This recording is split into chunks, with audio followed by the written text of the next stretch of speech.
သူရဲ့ comment လေးကိုသဘောကျလို့ဒါကချဲထက်ရဲ့တင်နန်းသူလေးပါ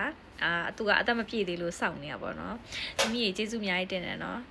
။တယောက်စာလည်းရတယ်အရန်တော်တယ်။အဲကြောင့်မလို့လာစာလည်းအများကြီးတောင်းထားပြီးတယ်လောလောဆယ်တော့ interview တင်ထားတယ်ပေါ့နော်အခုဒီနေ့မှစပြီးတော့တင်တယ်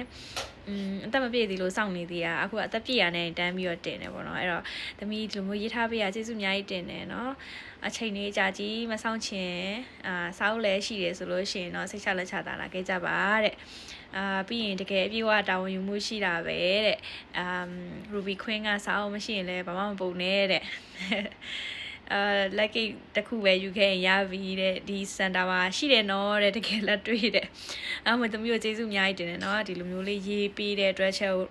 ဒီလို review ကောင်းလေးပေးထားတဲ့အတွက်ကျေးဇူးအများကြီးတင်ပါတယ်နောက်ထပ်လာခြင်းတဲ့ကလေးတွေရှိတယ်ဆိုရင်လည်းခြေတက်ကိုလာပြီးတော့ဆက်ပေါက်ကနေမေးလို့ရတယ်။ဒီခြေပို့ပေးတာကစင်ကာပူနိုင်ငံကိုအိမ်အလုပ်နဲ့ပို့ပေးတယ်เนาะအမဖိုးကြီးတို့ဖွားကြီးတို့ကလေးကြီးတို့ပြီးရင်ခွေးကလေးတွေကြောင်ကလေးတွေပေါ့နော်အဲ့လိုမျိုးအလုပ်တွေနဲ့ပဲလောလောဆယ်မှာချိတ်ပေးရပေါ့နော်။ကျန်တဲ့အလုပ်တွေမရှိသေးပါဘူး။အဲ့ဒါကိုခြေထက်ကိုတခြားလုပ်မပို့ဘူးလား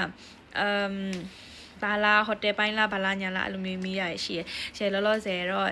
ဒီအလုပ်ပဲပို့ပေးပါသေးတယ်အဲကြောင့်တခုဆိုလို့ရှိရင်အရင်ဆုံးဝင်ကြည့်ပါဝေါ်တဲ့ဝင်ကြည့်เนาะချယ်ရဲ့ TikTok အထဲကိုအကုန်လုံးဗီဒီယိုတော်တော်များများအောင်ဝင်ကြည့်